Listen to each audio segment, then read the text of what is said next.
If one day you are unable to walk, how do you feel? And think of those who cannot walk at all. यदि आप एक दिन नहीं चल फिर सकते हैं तो आपको कैसा महसूस होगा? कभी आप उसके बारे में सोचिए जो कभी नहीं चल सकता है, जिसको चलने में परेशानी होती है। और ये परेशानी का कारण है दर्द। दर्द जो शरीर में आता है हड्डियों के अंदर, उसको गठिया कहा जाता है, आर्थराइटिस कहा जाता है। और ये अलग अलग प्रकार का होता है। एक तो ऑस्टियोआर्थराइटिस है जो घुटने में होता है और उसका रीजन कार्टिलेज और साइनोवियल फ्लूइड होता है।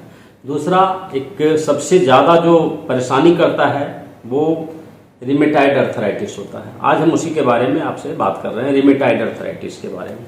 रिमेटाइड अर्थराइटिस में मल्टीपल जॉइंट्स पर दर्द आ जाता है। जितने भी जॉइंट्स होते हैं घुटने के अंदर, हाथों में, उंगलियों में, सभी जॉइंट्स पर और पूरे शरीर में 200 से ज़्यादा जॉइंट्स होता है और सभी जॉइंट्स पर दर्द आने लगता है। इसका कारण क्या है? और ये गठिया, इसमें फीवर भी आ जाता है कभी कभी और ये बड़ा ही पेनफुल होता है, बहुत ही दर्दनाक होता है। इसका मेजर जो कारण है ये एक ऑटो इम्यून डिजीज हो गया, ऑक्सीडेटिव वजह से आती है। इसका पहला कारण होता है स्ट्रेस। यदि कोई व्यक्ति बहुत ही ज़्यादा स्ट्रेस या टेंशन की स्थिति में रहता है तो धीरे धीरे हमारे शरीर में हार्मोन का बैलेंस खराब होने लगता है और एक ऑक्सीडेटिव स्ट्रेस खड़ा हो सकता है। ये एक पहला कारण है स्ट्रेस। ज़्यादातर रिमेटाइड अर्थराइटिस जिनको भी होता है वो किसी न किसी टेंशन की वजह से बहुत ही ज़्यादा स्ट्रेस में आ जाते हैं और ऑक्सीडेटिव स्ट्रेस अपने शरीर के अंदर क्रिएट कर लेते हैं। एक ही कारण है। दूसरा कारण होता है हमारा पेट। पेट के अंदर यदि गट बैक्टीरिया बहुत ही घट गया है, कम हो गया है, डाइजेस्टिव इशू आने लगा है, वायु विकार उत्पन्न होने लगा है, तो वहाँ भी हमारा सेल कंफ्यूज हो सकता है। क्योंकि हमारा जो सेल होता है उसको ट्रेनिंग देने का कारण जो ट्रेंड करता है वो गट बैक्टीरिया ही ट्रेंड करता है। और वहाँ यदि ट्रेनिंग के दौरान कंफ्यूज कर गया सेल तो ऑटो इम्यून डिजीज खड़ा हो सकता है। और ऑटो इम्यून के अंदर क्या होता है कि हमारा ही सेल हमारे ही अगेंस्ट में चला जाता है। जैसे आप अपने घर की रक्षा के लिए कोई गार्ड को रखे हैं और जिसको अपनी रक्षा के लिए आप रखे हैं उसी ने चोरी किया है तो फिर परेशानी हो जाती है। उसी को ऑटो इम्यून कहते हैं कि आपके शरीर का जो डॉक्टर है, आपके अंदर जो 24 घंटा एक डॉक्टर चलते रहता है, उसका नाम इम्यून सिस्टम है। और कभी कभी वो इम्यून सिस्टम कंफ्यूज कर जाता है। जैसे ही कंफ्यूज कर गया तो हमारा ही इम्यून हमारे ही अगेंस्ट में चला गया, यानी अपना ही सेल अपने ही सेल को डैमेज करने लगता है, वहां टिश्यू डैमेज होने लगता है। ये एक बड़ा कारण होता है। तो पेट एक बड़ा कारण है। जिनको हमेशा गैस्ट्रिक रहती है, वायु विकार की समस्या रहती है या गट की बैक्टीरिया कम हो जाती है, डेंसिटी कम हो गई है, तो ऑटो इम्यून डिजीज खड़ा हो सकता है और रिमेटाइड अर्थराइटिस आ सकता है। तीसरा और एक बड़ा कारण रहता है इसके पीछे, गट बैक्टीरिया का कम जाना एक कारण है, स्ट्रेस भी एक बड़ा कारण होता है और सूजन, एक इन्फ्लामेशन आ जाना। यदि हमारे अंदर इन्फ्लामेशन आ रहा है तो वो भी एक कारण बन जाता है रिमेटाइड अर्थराइटिस का। अब यदि इसको परमानेंट ठीक करना है तो बिल्कुल ठीक होता है। मैं लोगों को ये बताता हूं कि अर्थराइटिस ठीक होने की चीज है। अरे भाई, आपकी उम्र 25 साल है या 50 साल है और 2 साल से आपको रिमेटाइड अर्थराइटिस हो गया है, तो पहले क्यों नहीं था? पहले तो शरीर काम ही कर रहा था, ऑक्सीडेटिव स्ट्रेस आया। तो यदि ऑक्सीडेटिव स्ट्रेस के कारण को आप ठीक कर दीजिए, गट बैक्टीरिया को ठीक कर दीजिए और इन्फ्लामेशन को ठीक करिए, तो अर्थराइटिस ठीक हो जाएगा, रिमेटाइड अर्थराइटिस ठीक हो जाएगा। एक कॉमन बात आती है कि एक बार यदि गठिया हो गया या रिमेटाइड अर्थराइटिस हो गया तो कभी ठीक नहीं होगा। इसके पीछे रीजन ये है कि दर्द जब आने लगता है तो लोग दर्द का इलाज कर देता है और दर्द का इलाज यदि आप कर रहे हैं, परिणाम का इलाज कर रहे हैं, इसीलिए वो ठीक नहीं हो पा रहा है। यदि उसके कारण का इलाज करिए। मैं जो बताता हूं लोगों को कि पहला काम करना चाहिए कि स्ट्रेस पर काम करिए। जो टेंशन है, तनाव है, दबाव है, उस पर काम करिए। पहला काम तो करिए कि रोज 15 मिनट ओम का उच्चारण करिए।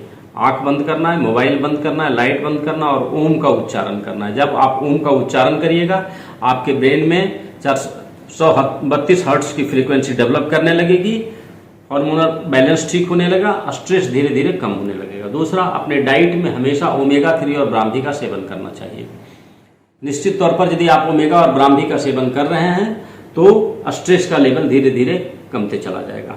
दूसरा, जो गट की बैक्टीरिया है अपने भोजन में हमेशा फाइबर लेना चाहिए, अंकुरित चीज़ों का लेना चाहिए, जर्मिनेटेड फूड आप लीजिए जिसमें से आपका गट बैक्टीरिया डेवलप करे और डाइजेस्टिव कैपेसिटी ठीक हो जाए।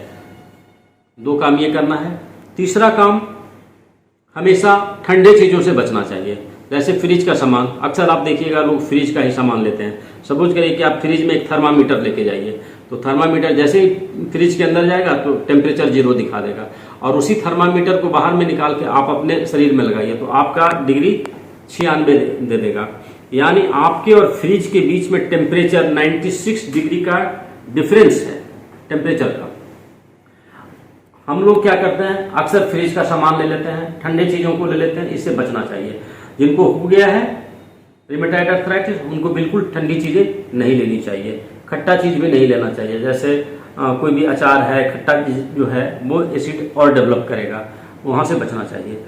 कुछ दवाई भी लेनी चाहिए, हम इसकी दवाई बनाते हैं रिमेटॉइड आर्थराइटिस को ख़त्म करने के लिए। उसमें भी हम नागकेसर का प्रयोग करते हैं, स्याहगोंद, नगरमोथा, लोहवान, निर्गुंडी और मुलेठी का भी इसमें प्रयोग करते हैं। सफ़ेद मुसली भी डालते हैं और अश्वगंधा का भी प्रयोग करते हैं। सबका एक संतुलित भस्म तैयार करते हैं और उस भस्म से इसके कारण को हम ठीक करते हैं।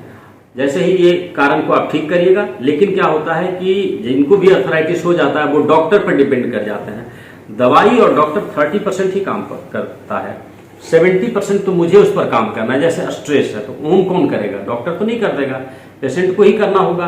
तो ओम का उच्चारण स्वयं करना होगा। ठंडा पानी पीना है, नहीं पीना है, तो ये डॉक्टर तो उनके बदले नहीं छोड़ेगा, स्वयं पेशेंट को भी करना होगा। यानी उनको करना चाहिए, योगा जरूर करना चाहिए, मॉर्निंग वॉक जरूर करना चाहिए और सूर्योदय से पहले ही उठ जाना चाहिए कि आप प्रकृति के तरफ चले जाइए, प्रकृति के साथ साथ हो जाइए। और प्रकृति में इतनी ताकत होती है कि वो सब चीज़ों को ठीक कर देगा। और एक तीसरा भी दर्द का कारण हो जाता है गॉट। गॉट यूरिक एसिड की वजह से बंद होता है। आपके डाइट में प्रोटीन है, कुछ भी खा रहे हैं उसमें प्रोटीन तो रहता ही है।